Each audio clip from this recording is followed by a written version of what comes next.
Mountain snow loosens rivulets of tears. Wash stone forgotten clearing. J. W. H. Chapter 22. 10,000 Voices. As I come to understand what Manzanar had meant, it gradually filled me with the shame for being a person guilty of something enormous enough to deserve that kind of treatment.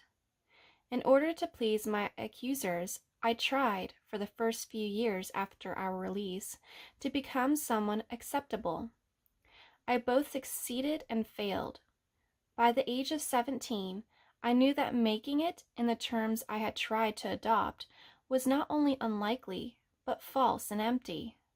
No more authentic for me than trying to emulate my great-aunt Toyo. I needed some grounding of my own, such as Woody had found when he went to commune with her and with our ancestors in Kake. It took me another 20 years to accumulate the confidence to deal with what the equivalent experience would have to be for me. It's outside the scope of this book to recount all that happened in the interim. Suffice to say, I was the first member of our family to finish college, and the first to marry out of my race. As my husband and I began to raise our family, and as I sought for ways to live agreeable in Anglo-American society, my memories of Manzanar for many years lived far below the surface. When we finally started to talk about making a trip to visit the ruins of the camp, something would inevitably get in the way of our plans. Mainly, my own doubts, my fears. I have suspected that the place did not exist. So few people I met in those years had even heard of it, and those who had knew so little about it. Sometimes I imagine I made the whole thing up, dreamed it. Even among my brothers and sisters, we seldom discussed the internment. If we spoke of it at all, we joked. When I think of how the secret lived in all our lives, I remember the way Kyo and I responded to a little incident soon after we got out of camp. We were sitting on a bus stop bench in Long Beach when an old, embittered woman stopped and said, "Why don't all you dirty Japs go back to Japan?" She spit at us and passed on. We said nothing at the time. After she stalked off down the sidewalk, we did not look at each other. We sat there for maybe 15 minutes with downcast eyes, and finally got up and walked home.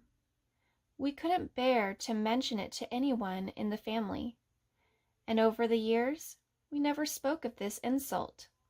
It stayed alive in our separate memory, but it was too painful to call out into the open. In 1966, I met a Caucasian woman who had worked for 1 year as a photographer at Manzanar. I could scarcely speak to her. I desperately wanted to, but all my questions stuck in my throat. This time, it was not the pain of the memory. It was simply her validation that all those things had taken place. Someone outside the close community of Japanese Americans had actually seen the camp, with its multitude of people and its swarm of buildings on the plain between the mountains. Something inside me opened then. I began to talk about it more and more. It was April 1972, 30 years almost to the day, that we piled our 3 kids into the car and headed out there. From where we live now, in California coast town of Santa Cruz, it's a full day's drive.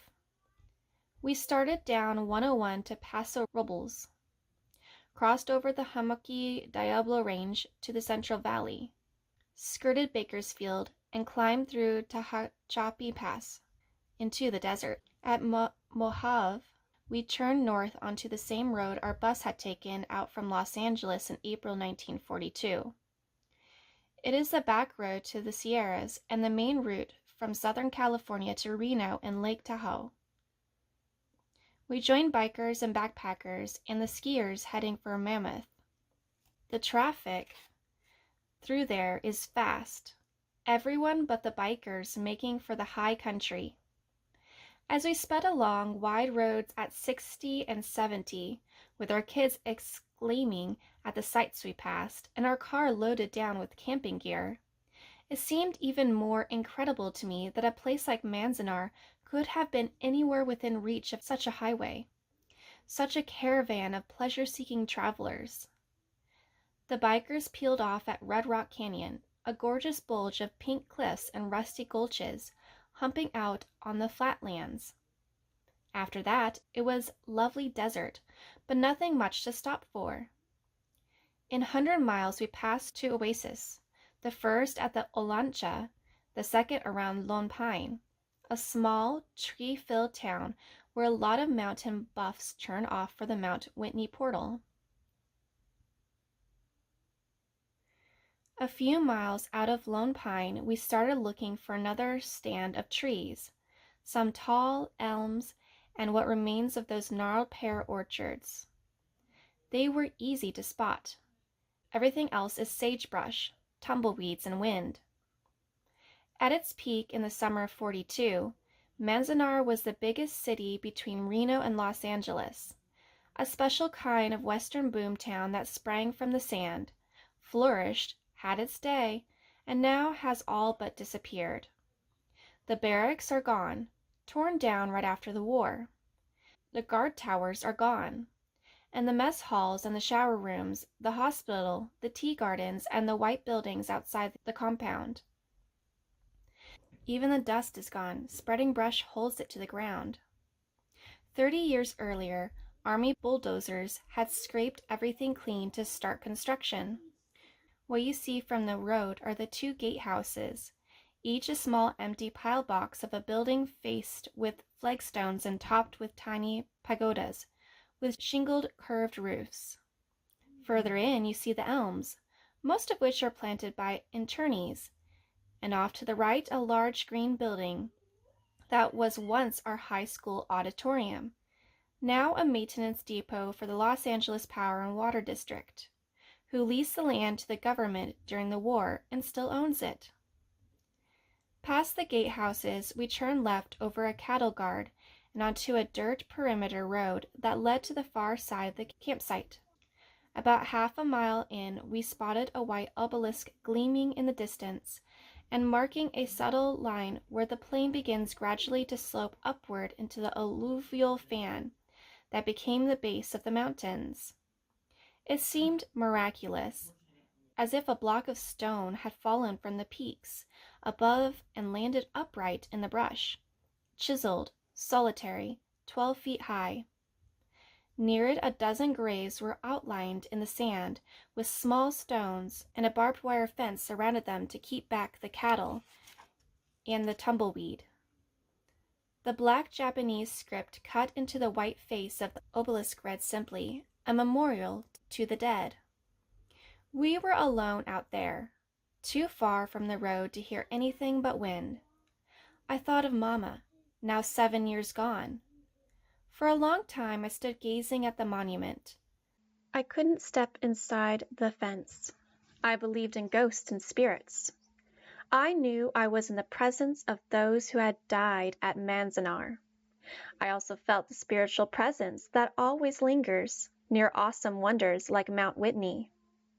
Then, as if rising from the ground around us on the valley floor, I began to hear the first whispers, nearly inaudible, from all those thousands who once had lived out here. A wide, windy sound of the ghosts of that life. As we began to walk, it grew to a murmur, a thin, steady hum.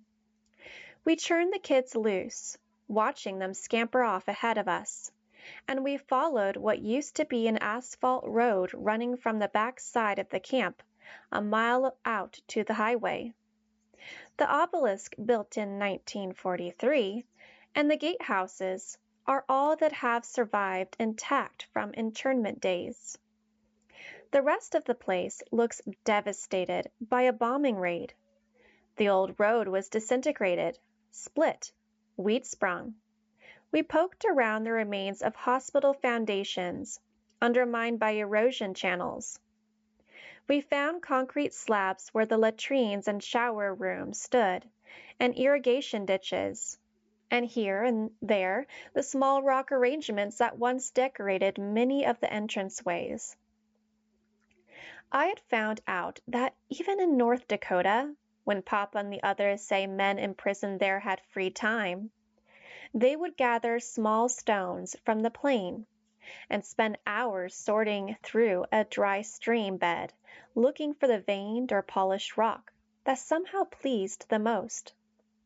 It is so characteristically Japanese, the way lives were made more tolerable by gathering loose desert stones and forming with them something endearingly human. These rock gardens had outlived the barracks and the towers and would surely outlive the asphalt and road and rusted pipes and shattered slabs of concrete. Each stone was a mouth, speaking for a family, for some man who had beautified his doorstep. Vegetation gets thickest towards the center of the site, where the Judo Pavilion once stood, and where rows of elms planted as windbreaks have tripled their growth since the 40s. In there we came across the remains of a small park. A stone-lined path ran along the base of the broad mound of dirt, about 5 feet high. The stones had been arranged on the mound, and some low trees still shaded it and made an arch above the path. For a moment I was strolling again, finding childish comfort in its incongruous design. But after 10 feet, the path ended in tumbleweeds. The trees were dry and stubby. The mound was barren, and my attention was arrested by a water faucet sticking 2 feet out of the sand, like some subterranean periscope. One of these had provided water for each barracks. They stuck up at intervals in every direction, strangely sharpening the loneliness and desolation. Sometimes the only sign of human presence is an acre or two of sand. My mood had shifted. The murmur turned to wind.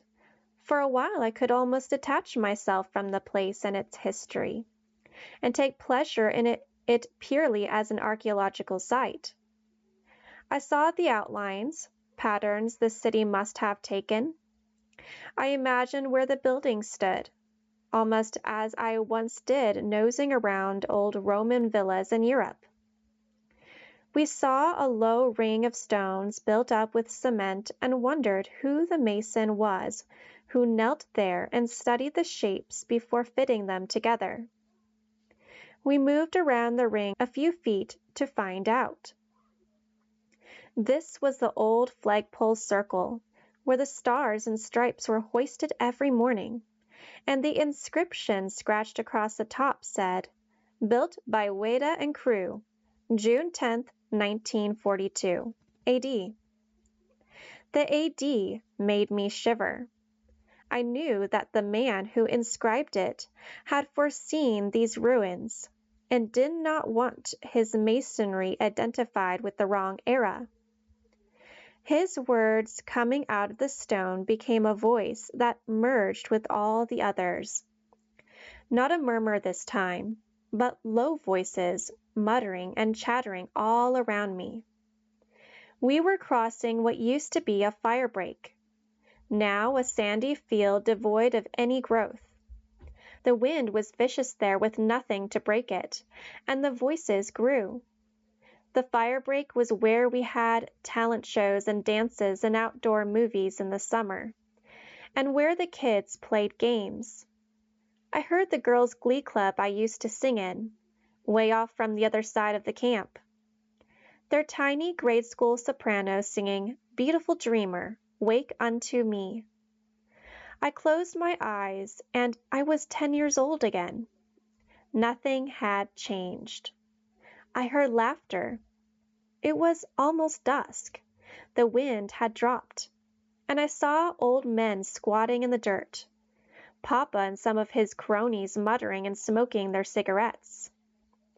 In the summertime, they used to burn orange peels under gallon cans, with holes punched in the sides, to keep the mosquitoes away. Sometimes they would bring out their boards to play Go and Hana. The orange peels would smolder in there, and the men would hunker down around the cans and watch the smoke seep out the holes. From the fire break, we cut across toward the first row of pear trees, looking for what might remain of Block 28.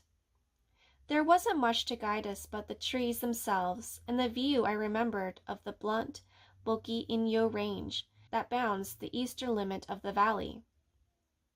When we were close enough to smell the trees, we stopped. They were stunted, tenacious, tough, the way a cactus has to be. The water table in that area had kept them living through all these years of neglect, and they were ready to bloom at any moment. The heady smell was as odd in that desert setting as the little scrape of park had been. As odd, yet just as familiar. We used to picnic there in blossom time, on weekends, if we got a wind-free day. The wind blew it toward us now, chilled pear nectar, and it blew our kids around a high stand of brush. They came tumbling across the sand, demanding to know what we were going to do out here. Our twins were 5 years old at the time, a boy and a girl. Our older daughter had just turned 11. She knew about the evacuation, but it would be a few more years before she absorbed this part of the family history. For these three, the site had been like any wreck or ruin. They became explorers, rushed around, hoping the next clump of dusty trees or chunk of wall might reveal the treasure, the trinket, that exotically rusted hinge. Nothing much had turned up. The shine was wearing off the trip. Their eyes were red and their faces badly chapped. No place for kids. My husband started walking them back to the car. I stayed behind a moment longer, first watching our 11-year-old stride ahead, leading her brother and sister. She has long dark hair like mine, and was then the same age I had been when the camp closed. It was so simple watching her, to see why everything that had happened to me since we left camp referred back to it, in one way or another. At that age, your body is changing. Your imagination is galloping. Your mind is in the zone between a child's vision and an adult's. Papa's life ended at Manzanar, though he lived for 12 more years after getting out. Until this trip, I had not been able to admit that my own life really began there. The times I thought I had dreamed it were one way of getting rid of it, part of wanting to lose it, part of what you might call a whole Manzanar mentality I had lived with for 25 years. Much more than a remembered place, it had become a state of mind. Now, having seen it, I no longer wanted to lose it, or to have those years erased. Having found it, I could say what you can only say when you've truly come to know a place. Farewell. I had nearly outgrown the shame and the guilt and the sense of unworthiness. This visit, this pilgrimage, made comprehensible finally the traces that remained and would always remain, like a needle. That hollow ache I carried during the early months of internment had shrunk over the years to a tiny sliver of suspicion about the very person I was.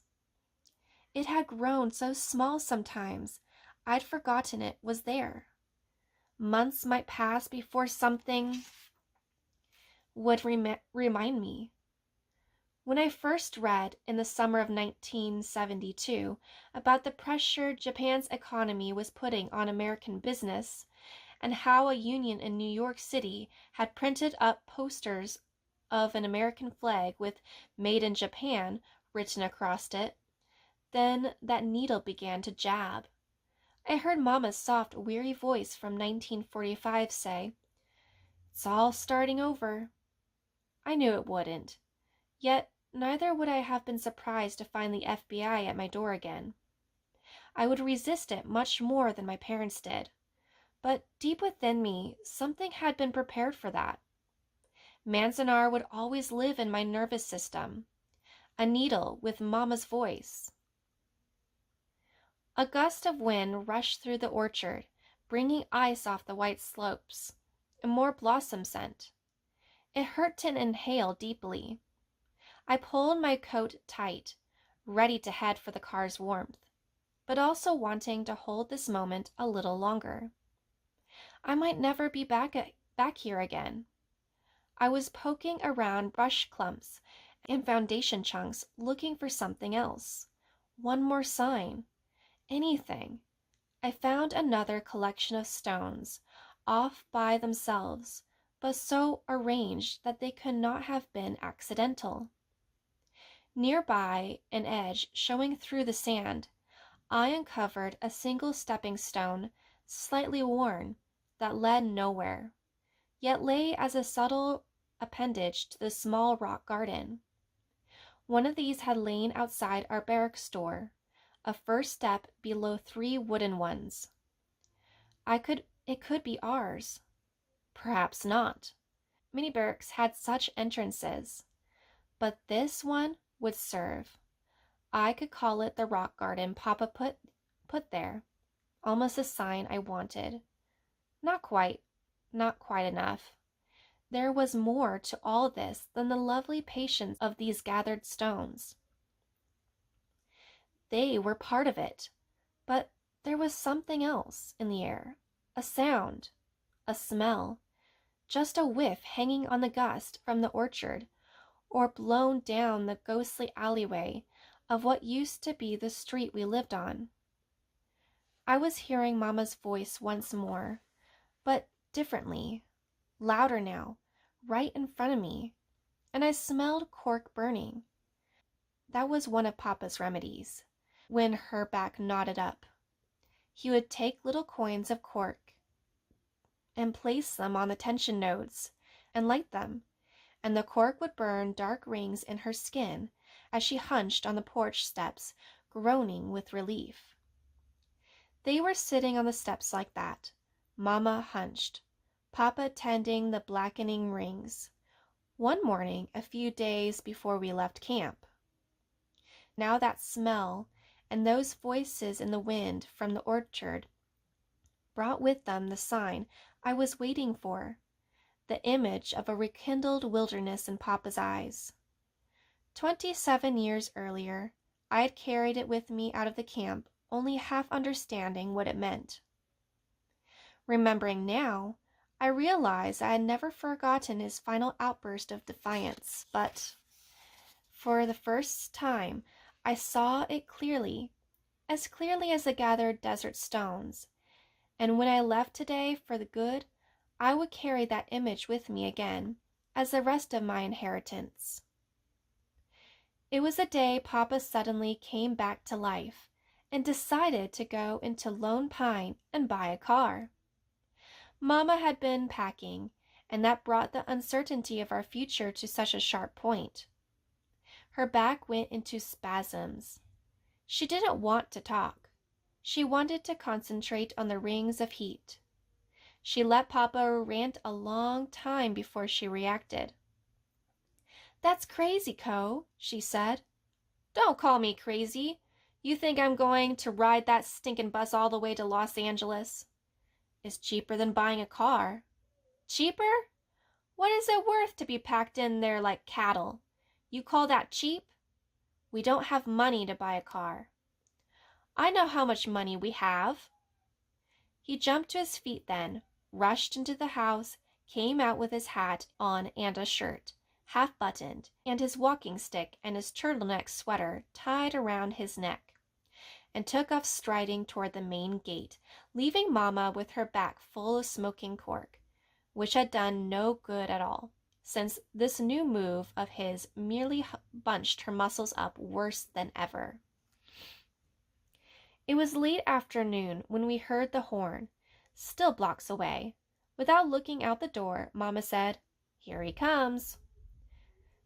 As the honks came closer, we heard another sound, like a boxer working out a flabby punching bag. Mama moved to the doorway. We all did. Chizu, May, me, in time to see a blue Nash four-door come across the corner, with his two front tires flat and Papa sitting up straight and proud behind the wheel, his hat cocked, his free hand punched at the horn. Heads were appearing at doorways all up and down the street. He stopped in front, racing the engine and grinning, while he eyed Mama and fingered the shiny knob dashboard gearshift.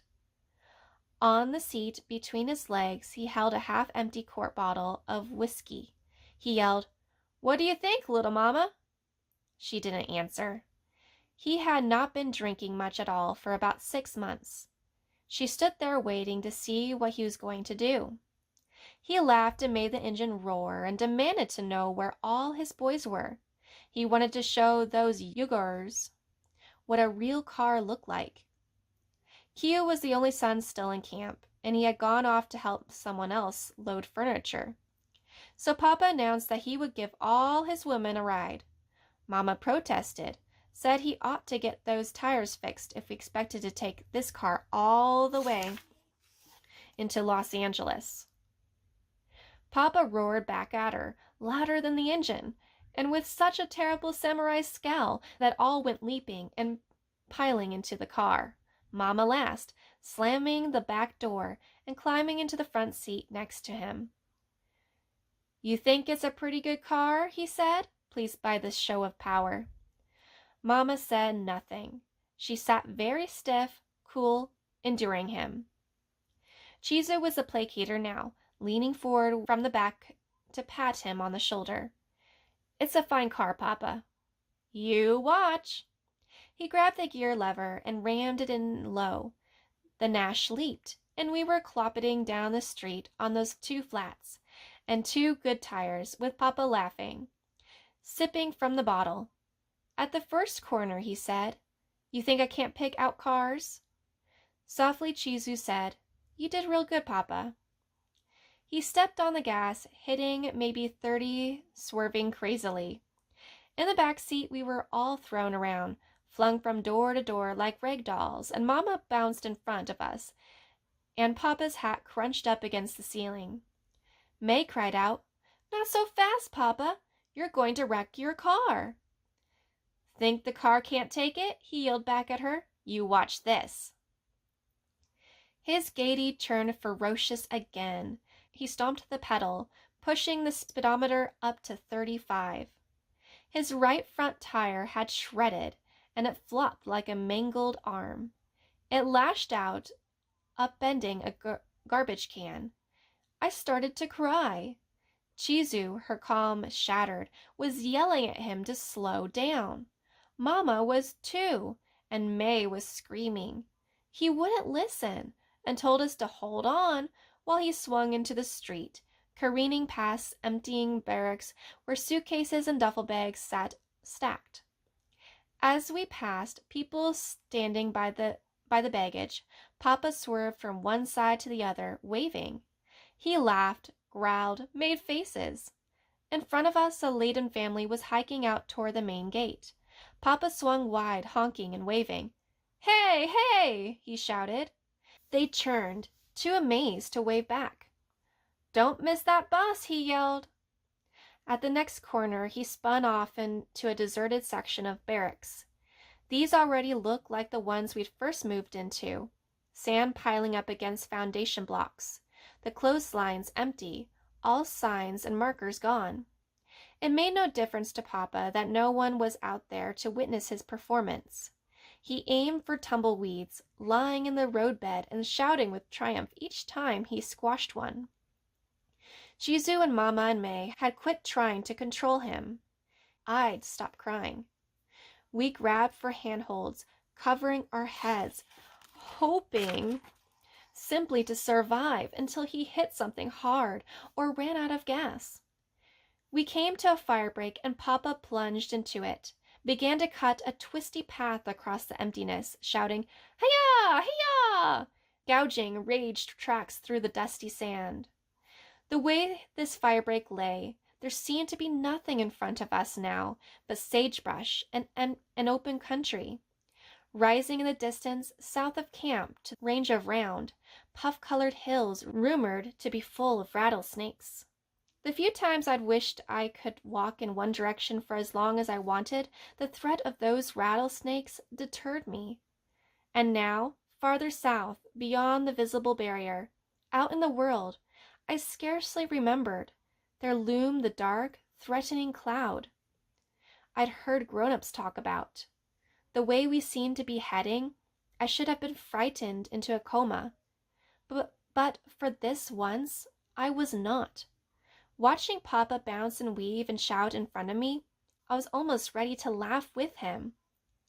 With the first bubbly sense of liberation his defiant craziness had brought along with it. I believed in him completely just then, believed in the fierceness flashing in his wild eyes. Somehow that would get us past whatever waited inside the fearful dark cloud, get us past the heat and the rattlers, and a great deal more. At the fence he had to turn, sending up a white billow of dust. Where the fence met the highway, we cornered again, heading for the bus stop. A crowd waited there, standing idly, sitting around on scattered baggage. They all turned to watch when they heard us coming.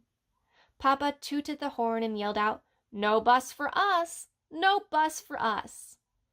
The young kids were mystified by this and stood open-eyed, watching.